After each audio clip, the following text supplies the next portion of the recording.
I just want to do a very quick background on the entrance of all these different players during World War One. So take a look at these essential questions at some point throughout the unit. I'll have to answer them for the test. And we're going to kind of start with this interesting time period in 1914. This is on the tail end of this 99 years of peace. And a lot happened within those 99 years. The Europe was not really fighting with each other. They ended up really focusing on their political and international trade. And they ended up kind of putting aside their armed conflict for a time period to really focus on the Industrial Revolution and imperialism. So let's take a look at that. We're really familiar with these main causes. I'm not going to rehash them all the time, but you know, militarism, alliances, imperialism, and nationalism, how they were some of the main causes of the war. We talk about militarism, we're really looking at Germany. They had really built up their military because their industrialization was able to support a lot of new weapons and a lot of men during this time period. The alliance system, as you can see in this political cartoon, was really the chain reaction that led to so many different nations becoming involved in the World War. This was really the first time that there had been so many different nations kind of coming together to really fight in that time period. So just like in this political cartoon, you can see Serbia on this end is being held by Austria-Hungary, raising his fist ready to hit him. And Russia is raising his fist ready to hit Austria for wanting to hit Serbia. And Germany ready to hit Russia, and so on and so forth. And you can see France and Great Britain are back here too. So this alliance system of supporting each other during this time period, having those secret agreements, really led to this chain reaction of so many people being involved. Imperialism is really going to come into play when we talk about Austria-Hungary. They had controlled Serbia during this time period, but Serbia wanted their independence so much that the extremists were willing to kill for it. And so we start to see how imperialism also provided a way to go to war. It's very, very expensive, but if you have that income and that fresh supply of men, you can always wage war pretty easily. Nationalism is also really important. We start to see this with a little bit of propaganda in the media, but also this kind of reflects back to Serbia and Austria-Hungary, wanting to be your own separate country, but with Austria-Hungary, not wanting to lose face, not letting another nation bully them, and also Germany wanting to prove that they're a power to be reckoned with. So let's kind of set the stage. We know those main causes. Let's take a look at some of the events that kind of led to that spark that ignited the fuse waiting in Europe in 1914. So we're going to start in Austria-Hungary. This guy, Franz Ferdinand, is the heir to the Austrian-Hungarian throne. His grandfather Joseph is on the throne, and Franz Ferdinand is sent to Sarajevo, kind of on vacation, kind of on a parade, a little bit of PR, where he is assassinated. His wife, Sophie, and him are in a parade, and this guy, Gabriel Princip, pulls out a pistol and shoots them. It's kind of a weird story. You can look into it if you want. It was a sheer happenstance that he actually killed them. But it set off this chain reaction that forever changed Europe. So this is the Austrian-Hungarian Emperor, Joseph. He is not happy that his grandson was killed. So he makes an ultimatum on Serbia saying you must meet this list of demands, basically that would completely lose their independence. And Serbia was like, we can't do this. We can't lose our independence. So they turn to their friends, Russia.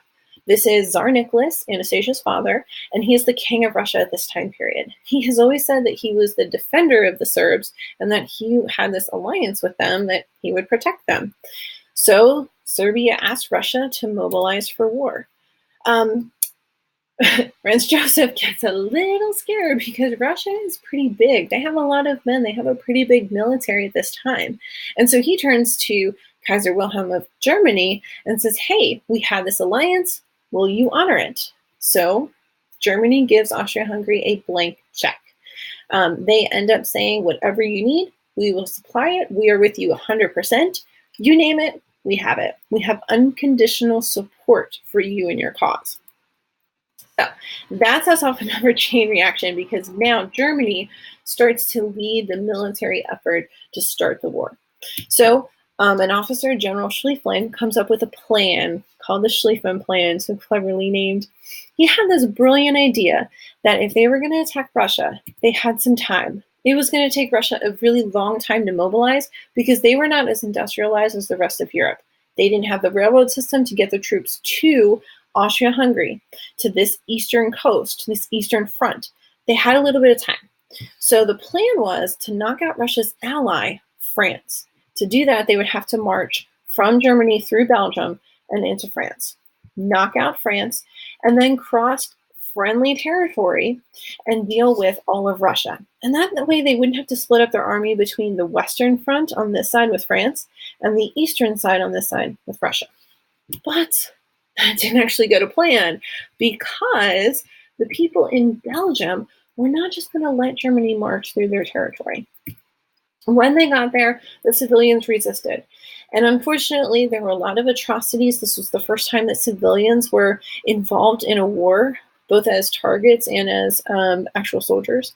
And so we call this the Rape of Belgium. And a lot of these propaganda posters, a lot of this villainy of destroying the enemy's reputation came about mostly because of the media grabbing hold of the atrocities in Belgium. So this is where we start to see a lot of propaganda. Now, that held up the German army. Russia is still trying to mobilize for war. They're getting going. But France also knows that war is coming as well. And they are able to put up a pretty decent fight. This is where trench warfare comes in. Because the Germans could not overpower the French, they were prepared for them.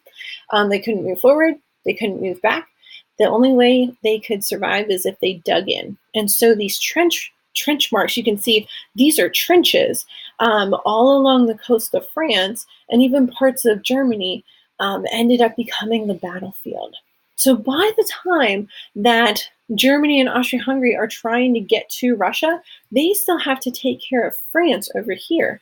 And so their army does end up getting split, and this trench warfare does unfortunately become the main battlefield for World War I. Now, because of the horrendous nature of trench warfare, this led to a very long and drawn-out war. There were a lot of new weapons, like the aircraft and barbed wire and mustard gas and machine guns and all that. But the trenches were this old-fashioned fighting technique that basically made everybody sitting ducks with this new technology. And you can see the trenches here.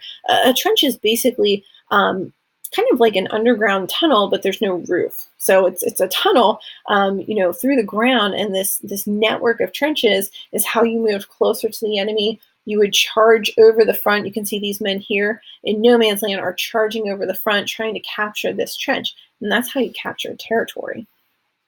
So unfortunately, it was a very, very, very dangerous time to be a soldier because of these new deadly weapons. After 100 years of peace and the Industrial Revolution and all the technology that came with it, they didn't know how deadly their battlefield was going to be because these new weapons had never been tested in the battle before. So this was the first time that we see gas and machinery like the machine gun being introduced, and it was really, really deadly. It led to a lot of casualties, and more people actually died from battlefield injuries or from being caught as bystanders in World War I than in any other war. And now eventually we start to see these two sides form on the political end of the war. We have the Triple Alliance, which was the Central Powers right here in the central part of Europe, and that's down here. Austria-Hungary, Germany, Italy flipped. They started off on the Central Powers, but they realized they were going to lose and ended up going to the Allied powers, but also the Ottoman Empire. So you can see those countries are in red. And then the Triple Entente, or the Allied powers. Now, Russia ends up leaving the war in 1917. They are going through a revolution in their own situation, but Great Britain and France bear the burden, especially on the Western Front. And also the U.S. enters in 1917. And then, of course, Italy joins the fight when they realize who's going to win. So we start to see that alliance starting to take shape during this time period. And this is how the end of the war also kind of ends up looking like. The Central Powers end up losing the war. The Allied powers end up winning the war and negotiating peace with the Central Powers.